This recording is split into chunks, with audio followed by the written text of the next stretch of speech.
వస్తున్నాడు అబ్బాయి వస్తున్నాడు. హాయ్ మామ, వెల్కమ్ బ్యాక్.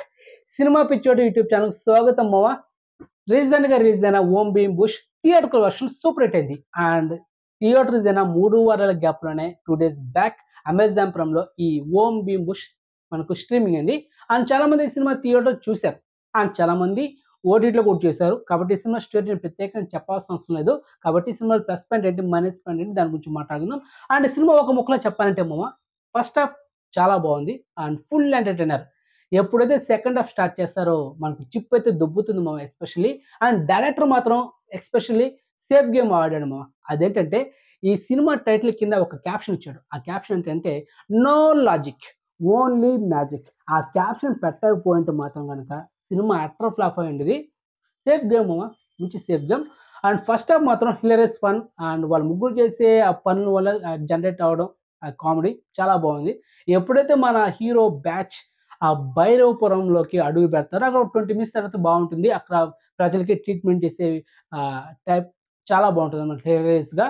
కానీ ఇక్కడ ఆ విలేజ్లో కొంతమంది దెయ్యాలు వచ్చినా వాళ్ళకి ఏదైనా ప్రాబ్లమ్స్ వచ్చినా ఒక తాంత్రికుడు తన బ్యాచ్తో వాటిని సాల్వ్ చేసి డబ్బులు తీసుకుంటారు అనమాట. ఇది మన బ్యాచ్ హీరో బ్యాచ్ గ్రహించి మనం కూడా ఇది చేసి మనం కూడా లక్షలు సంపాదించవచ్చు అని ఇంకా ఆ విలేజ్లో ఒక టెంట్ వేసి కూర్చుంటారు. పేషెంట్స్ రారన్నమాట. తర్వాత ఒక్కొక్క పేషెంట్ వచ్చేసరికి వాళ్ళు డిఫరెంట్ కైండ్ ఆఫ్ ట్రీట్మెంట్ ఇచ్చి పాపులర్ అయిపోతారు. తర్వాత ఇంకేముంది, అక్కడ ఈ తాంత్రికుడి వీళ్ళకి రారనమాట, మనుషులు పేషెంట్స్ రారు. ఇది తట్టుకోలేక ఒక ఛాలెంజ్ ఇస్తాడు మామ ఆ తాంత్రికుడు మన హీరోకి. ఏంటంటే సంపంగి మహల్ ఒకటి ఉంది ఊరి అవతల, అక్కడ కోట్లు విలువ చేసే ఒక నిధి ఉంది. ఆ నిధిని నువ్వు తీసుకొస్తే నువ్వు గొప్ప సైంటిస్ట్ నేను నమ్ముతా అని చెప్తాడు. ఇక్కడ హీరో కూడా ఒక ఛాలెంజ్ ఇస్తాడనమాట. ఏంటంటే నేను తీసుకొస్తా, అందులో నాకు ఒక 50% కావాలి, తర్వాత సర్పంచ్ కూతురు నాకు కావాలి, తర్వాత ఈ విలేజ్ నుంచి నువ్వు వెళ్ళిపోవాలని ఒక 3 ఛాలెంజెస్ ఇస్తారనమాట. ఓకే నేను ఛాలెంజ్ యాక్సెప్ట్ చేస్తానని తాంత్రికుడు చెప్పేస్తాడు. ఇక మనం ఇంకా నెక్స్ట్ ఆ సంపంగి మహల్ వెళ్ళిన తర్వాత ఇంకా హారర్ ఎలిమెంట్స్ చాలా బాగుంటాయని మనం ఎక్స్పెక్ట్ చేస్తాం. ఎందుకంటే దాని ముందు ఆ సంపంగి దెయ్యానికి ఇచ్చిన హడావడి అంత కాదు మామ. అండ్ దాన్ని క్రియేట్ చేసిన బ్యాక్గ్రౌండ్ మ్యూజిక్ అని చాలా బాగుంది. ఎప్పుడైతే సంపంగి మహల్ ఎంటర్ అయిన తర్వాత ఒక 15 minutes బాగుంటుంది. మన కమెడియన్ ప్రియదర్శి డ్రాయిలో చుచ్చుకుపోతాడు అనమాట. అక్కడ వరకు బాగుంటుంది మామ. ఆ సంపంగి మహల్ ఎంటర్ అయిన తర్వాత ఆ సీన్ క్రియేట్ చేసిన తర్వాత బాగుంటుంది. ఎప్పుడైతే ఆ దెయ్యాన్ని రివీల్ చేస్తూ ఆ దెయ్యానికి సపరేట్ ఒక ఫ్లాష్ బ్యాక్ ఎపిసోడ్ ఉంటుంది. అది విన్న తర్వాత హీరోకి చిప్పు దొబ్బుతుంది అనమాట. అది ఆడ దెయ్యం కాదు, ఒక మగ దెయ్యం అని. తర్వాత మనకి చిప్పు దొబ్బుతుంది.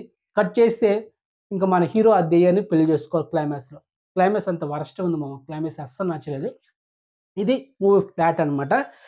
అండ్ ఒక దెయ్యాన్ని పెట్టుకుని ఒక మహల్లో చాలా ల్యాక్ చేశారు. చాలా ఇరిటేట్ అనిపించింది. కామెడీ లేదు. తర్వాత ఒక ఏదో మెలోడీ సాంగ్ ఏదో పోతా ఉంటే నాకు ఈ 'చంద్రముఖి పార్ట్ 1లో' ఏ బంధమో ఇది ఏ బంధమో ఆ సాంగ్ నాకు మైండ్‌లో పోతా ఉందనమాట. ఒక మగ దెయ్యానికి మన హీరోకి ఏం ఏం లాజిక్ మావ ఇదా? దానికి డైరెక్టర్ అంతే సేఫ్ గేమ్ ఆడాడనమాట. మొత్తానికి నాకైతే చిప్పు దొబ్బింది. సెకండ్ హాఫ్ ఇరిటేట్ అనిపించింది. కామెడీ అస్సలు లేదు సెకండ్ హాఫ్‌లో. 20 minutes ఉంది. ఆ సంపంగి మాల ఎళ్ళినప్పుడు ఆ నిధులు అంటే ఆ నిధులు కనిపెట్టే ప్రాసెస్ చాలా ఇంట్రెస్ట్ ఉండింది. దెయ్యాన్ని రివీల్ చేసినప్పుడే చిప్పు దొబ్బిందనమాట. మొత్తానికి సినిమా ఆహ్, ఎలా వెళ్ళింది. అది మా మ్యాటర్ అయితే. అండ్ ఏం చెప్దాము, ఏం చెప్పలేం. అండ్ డైరెక్టర్ అదే సేఫ్ గేమ్ బాగా ఆడాడు. ఏంటంటే నో లాజిక్ ఓన్లీ మ్యాజిక్ అని. అక్కడ సక్సెస్ అయ్యాడనమాట డైరెక్టర్. లేకపోతే గనక 'శ్రీ విష్ణు' కెరీర్‌లో ఒక బిగ్గెస్ట్ డిజాస్టర్ అయ్యిండేది. అది. ఆ క్యాప్షన్ సినిమాని నిలబెట్టింది అదనమాట.